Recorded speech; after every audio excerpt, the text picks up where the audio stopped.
নমস্কাৰ বন্ধুসকল, তোমালোক সকলোকে আৰকে আছামলৈ স্বাগতম। আজি আমি অসম বুৰঞ্জীৰ ৩ নম্বৰ পাৰ্টটো পঢ়িম। ১ নম্বৰ পাৰ্টত আমি অসম বুৰঞ্জীৰ এইবিলাক বংশৰ বিষয়ে পঢ়িলোঁ।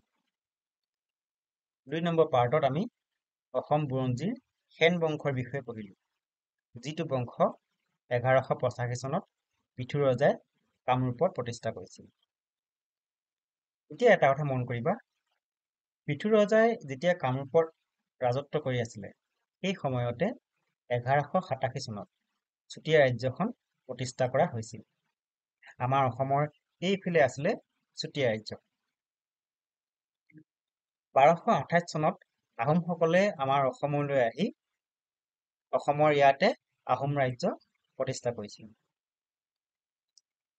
এতিয়া চোৱা, চুতীয়া ৰাজ্যখন এইফালে থকা অৱস্থাত আৰু কামৰূপত পৃথুৱে ৰাজত্ব কৰি থকা সময়তে আমাৰ অসমৰ এইফালে কছাৰীসকলে কছাৰী ৰাজ্য প্ৰতিষ্ঠা কৰিছিল। আজি আমি কছাৰী ৰাজ্যৰ বিষয়ে পঢ়িম। চোৱা, কছাৰী ৰাজ্য আমাৰ অসমৰ এইফালে আছিলে। কছাৰীসকলৰ কোনো লিখিত বুৰঞ্জী পোৱা নাযায়। আহোম আৰু ইংৰাজ বুৰঞ্জীৰ পৰাই কছাৰী ৰাজ্যৰ বিষয়ে গম পাওঁ। কছাৰী ৰাজ্যখন কেতিয়া প্ৰতিষ্ঠা কৰা হৈছিল সেইটো সঠিকভাৱে ক'ব পৰা নাযায়। কিন্তু আমি আহোম বুৰঞ্জীৰ পৰা গম পাওঁ যে ১৩০০ শতিকাৰ প্ৰথম অৱস্থাত বা আহোমসকলে অসমলৈ অহা ১২২৮ চনৰ কেইবছৰমানৰ আগত, নতুবা কি হ'ল, পৃথুৱে এই কামৰূপত ৰাজত্ব কৰি থকা সময়তে কছাৰী ৰাজ্যখন প্ৰতিষ্ঠা কৰা হৈছিল। কছাৰী ৰাজ্যৰ সীমা ক'ৰ পৰা ক'লৈকে আছিলে? চোৱা, আহোমসকল অহাৰ সময়ত কছাৰীসকলৰ সীমা আছিল ব্ৰহ্মপুত্ৰ নদীৰ দক্ষিণ পাৰে থকা দিখৌ নৈৰ পৰা কলং নৈলৈকে। তোমালোকে সকলোৱে জানা, হয়নে? আমাৰ অসমৰ মাজেৰে এনেকৈ পাৰ হৈ গৈছে ব্ৰহ্মপুত্ৰ নদীখন। ব্ৰহ্মপুত্ৰ নদীৰ দক্ষিণ পাৰে মানে তলৰ ফালে দিখৌ নৈৰ পৰা কলং নৈলৈকে আছিলে। আৰু বাংলাদেশৰ চিলেট জিলা, আমাৰ অসমৰ এইফালে আছিলে বাংলাদেশখন। বাংলাদেশখনৰ চিলেট জিলাৰ লগতে কাছাৰ অঞ্চলটো কছাৰী ৰাজ্যৰ অন্তৰ্ভুক্ত আছিল। কাছাৰ অঞ্চল বুলি ক'লে সাধাৰণতে উত্তৰ কাছাৰ পাৰ্বত্য জিলা, কাছাৰ জিলা, কৰিমগঞ্জ আৰু হাইলাকান্দি এই জিলাকেইখনকে বুজায়। বুজি পাইছা নহয়? এতিয়া চোৱা, কছাৰীসকলৰ প্ৰথম ৰাজধানী আছিল হিড়িম্বাপুৰ, যিডোখৰ ঠাইক বৰ্তমান কোৱা হয় ডিমাপুৰ বুলি। কছাৰীসকলৰ উল্লেখযোগ্য ৰজাবিলাকৰ যদি আমি চাওঁ, দেখিম যে প্ৰথমজন আছিল মহামাণিক্য, ২ নম্বৰত সোণপোৰা, ৩ নম্বৰত যশোনাৰায়ণ, ৪ নম্বৰত ৰামধ্বজ, ৫ নম্বৰত হ'ল কৃষ্ণচন্দ্ৰ আৰু ৬ নম্বৰত হৈছে গোবিন্দ চন্দ্ৰ। এই মহামাণিক্য যেতিয়া কছাৰীসকলৰ ৰজা হৈ আছিলে, সেই সময়তে মাধৱ কন্দলীয়ে অসমীয়া ভাষাত ৰামায়ণখন ৰচনা কৰিছিল। এইবিলাক মনত থবা দেই, খুবেই ইম্পৰ্টেণ্ট হয়, পৰীক্ষাত আহিব। আৰু এটা কথা আমি জানিম যে কছাৰীসকলে নিজকে ভীমৰ পুত্ৰ উটুকুচৰ বংশধৰ বুলি কয়। এইটো ইমান ইম্পৰ্টেণ্ট নহয়, তথাপিও আমি কছাৰী ৰাজ্যৰ বিষয়ে পঢ়িছো যেতিয়া জানি থোৱাটো ভাল। এতিয়া এটা কথা মন কৰিবা, আমাৰ অসমখনৰ এনেকুৱাতে আছিলে আহোম ৰাজ্যখন, এইফালে আছিলে চুতীয়া ৰাজ্যখন, হয়নে? আৰু এইফালে আছিলে কছাৰী ৰাজ্যখন, আৰু অসমৰ এইফালে আছিলে কোচ ৰাজ্যখন। এতিয়া চোৱা, ১৫২৬ চনত প্ৰথম কছাৰী আৰু আহোমৰ মাজত যুদ্ধ হৈছিল। আহোমৰ ৰজা আছিল চুহুংমুহুং বা দিহিঙীয়া ৰজা। আমি আহোম ৰাজ্যৰ বিষয়ে পঢ়িলে ভালদৰে এই ৰজাবিলাকৰ বিষয়ে পঢ়িম। এই দিহিঙীয়া ৰজাই কি কৰিলে, ১৫৩৬ চনত কছাৰী ৰাজধানী ডিমাপুৰ ধ্বংস কৰি নিজৰ অধীন কৰি লয়। কছাৰীসকলৰ প্ৰথম ৰাজধানী আছিল ডিমাপুৰ, হয়নে? অসমখনৰ এনেকুৱাতে আছিলে। দিহিঙীয়া ৰজাই যেতিয়া ডিমাপুৰ ঠাইডোখৰ ধ্বংস কৰি নিজৰ অধীন কৰি লয়, তাৰপিছত কছাৰীসকলে কি কৰিলে, ৰাজধানী মাইবং বৰ্তমান ডিমা হাছাও জিলালৈ স্থানান্তৰিত কৰে। এই ডিমাপুৰ ঠাইডোখৰৰ পৰা মাইবং ঠাইডোখৰলৈ কছাৰীসকলে ৰাজধানী স্থানান্তৰিত কৰে। এতিয়া চোৱা, এইফালে আছিলে কোচ ৰাজ্যখন, হয়নে? 1562 চনত কোচ ৰজা নৰনাৰায়ণৰ নিৰ্দেশত বীৰ চিলাৰায়ে কছাৰী ৰাজ্যখন দখল কৰিছিল। আমি কোচ ৰাজ্যৰ বিষয়ে পঢ়িলে ভালদৰে পঢ়িম হা।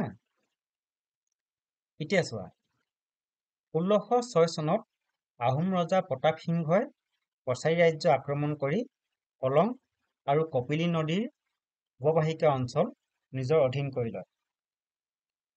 অসমখনৰ এনেকুৱাতে আছিলে কলং আৰু কপিলী নদী। এই নদী দুখনৰ অঞ্চল দুটা প্ৰতাপ সিংহই নিজৰ অধীন কৰি লয়। তাৰপিছত প্ৰতাপ সিংহই কি কৰিলে, কছাৰী ৰজাৰ গতিবিধি চকু দিবলৈ ৰহা নামৰ ঠাইত এজন বিষয়া নিয়োগ কৰিছিল। যিজন বিষয়া কোৱা হয় ৰহিয়াল বুলি। প্ৰথমজন ৰহিয়াল বৰুৱা আছিল সুন্দৰ গোহাঁই বৰুৱা।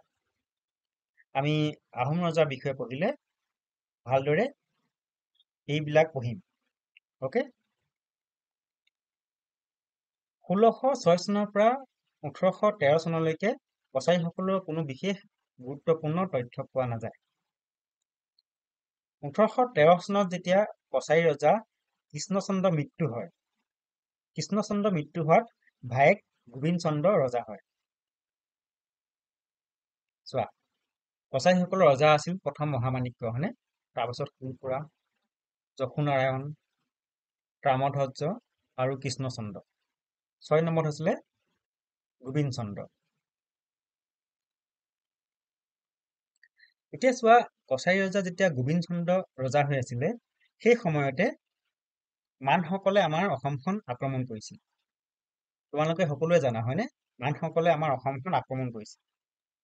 গোবিন্দ চন্দ্ৰ ৰজা হৈ থকা সময়তে 1817 চনৰ পাছত মানসকলে কি কৰিলে, নগা ৰাজ্য, আহোম ৰাজ্য আৰু মণিপুৰ ৰাজ্য আক্ৰমণ কৰি দখল কৰাৰ পাছত কছাৰী ৰাজ্যখন দখল কৰিছিল। মানসকলে কছাৰী ৰাজ্যখন দখল কৰাৰ পাছত গোবিন্দ চন্দ্ৰই পলায়ন কৰে। গোবিন্দ চন্দ্ৰই পলাই গৈ কছাৰী ৰাজ্য উদ্ধাৰৰ বাবে ব্ৰিটিছসকলৰ সহায় বিচাৰিছিল। তোমালোকে সকলোৱে জানা, হয়নে?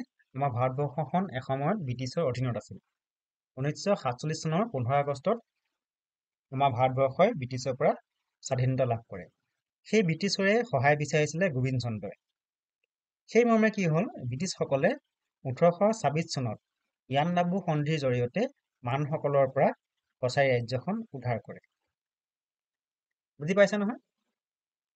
তাৰ পাছত ব্ৰিটিছে গোবিন্দ চন্দ্ৰক ইংৰাজৰ অৰ্থাৎ ব্ৰিটিছৰ তলতীয়া ৰজা পাতিছিল। আমি যদি চাওঁ, কছাৰী ৰাজ্যখন ইমানতে অন্ত পৰে। কিন্তু আৰু দুটা কথা জানিবলগীয়া আছে। তাৰ পাছত কি হ'ল, 1830 চনত গোবিন্দ চন্দ্ৰ যেতিয়া মৃত্যু হোৱাত ইংৰাজসকলে কি কৰিলে, তুলাৰাম সেনাপতিক কাছাৰ অঞ্চলৰ শাসনকৰ্তা পাতে।